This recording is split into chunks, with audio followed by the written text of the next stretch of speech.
isang klase ng perlas na napakapambihira. Milyones ang halaga dahil pinaniniwalaang luha ng dragon.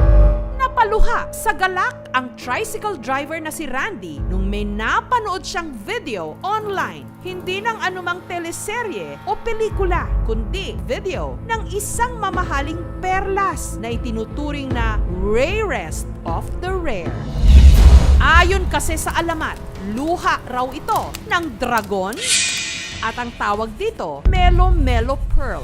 Nahahawig daw kasi ito sa pinaniniwalaan din ni Randy na perlas na nasa kanyang pag-aari. Singlaki ng itlog ng pugo, may bigat na 15 to 20 grams at ang kulay nito nag-aagaw na brown, yellow, white at orange. Inilawan ko ng flashlight, umiilaw siya.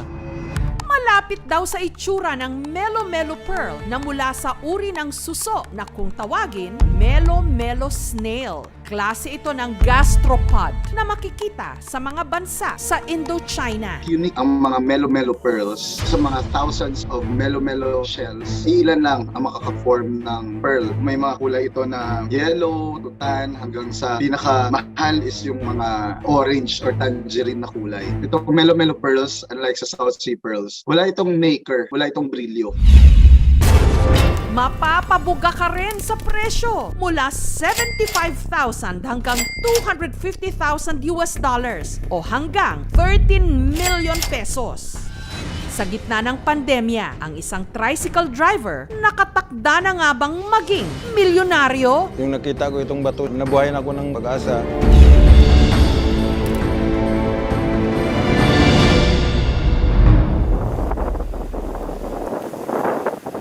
Taong 2012 pa raw nung napulot ito ni Randy sa kanilang probinsya sa General Santos City. Nakita ko ito sa Dalampasigan. Akala ko gamit lang ng mga bata ba, mga buruloy.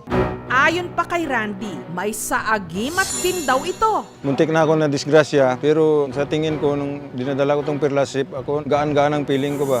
At di umano, may dala ring swerte. Lagi din ako may pasahero, may wallet siya na maliit, nilagay-lagay ko sa bulsa. Pero dahil halos maiyak na raw sila sa hirap ng buhay ngayong pandemya, naisipan nilang alamin kung meron ba talaga itong halaga. Sa mga anak namin na ngayon nag-online class, wala silang mga gamit na mga gadget. Yung husband ko, may times na mahina yung kita niya. Kung totoo man ito, ang naisip ko yung mga bata ko, na mabigyan sila ng magandang kinabukasan, saka yung matagal naming pinangarap, ang asawa ko, gawa ng bahay. Yung nakaraang taon, may nagpunta dito, bilhin niya daw. Sabi niya, gawin niya daw ng paswerte sa buhay niya. Sabi niya, bilhin niya daw ng 150,000. Pero hindi man natuloy.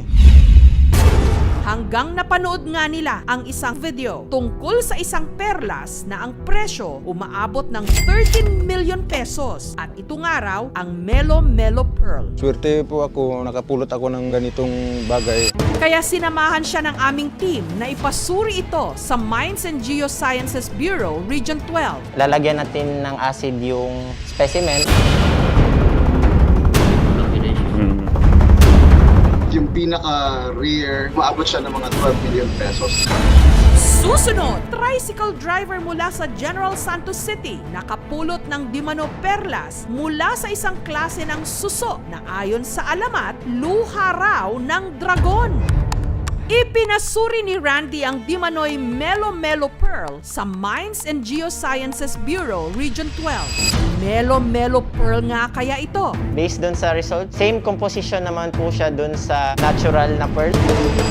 At ito na kaya ang mag-aahon kay Randy at sa kanyang pamilya mula sa kahirapan. Nagkakalaga na siya ngayon ng mga almost 3 to 4 million. At yung pinaka-rare, maabot siya ng mga 12 million pesos.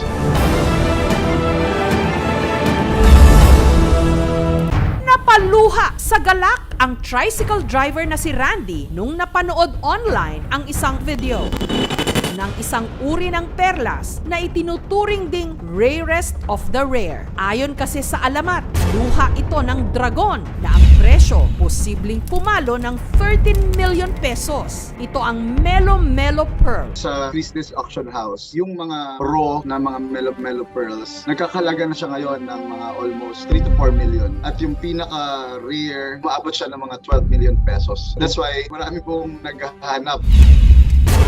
Nahahawig daw kasi ito sa hawak ni Randy na dimano perlas na napulot niya sa dalampasigan ng Gensan. Yung nakita ko itong bato, nabuhayan ako ng pag-asa.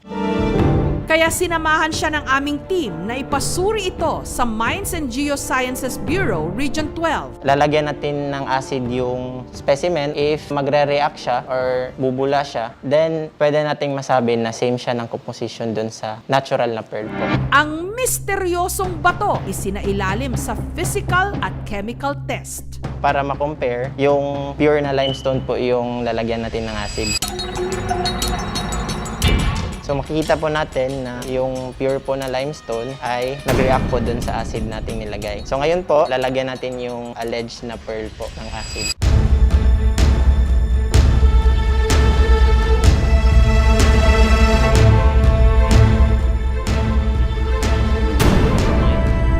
Ang ipinatak na acid bumula.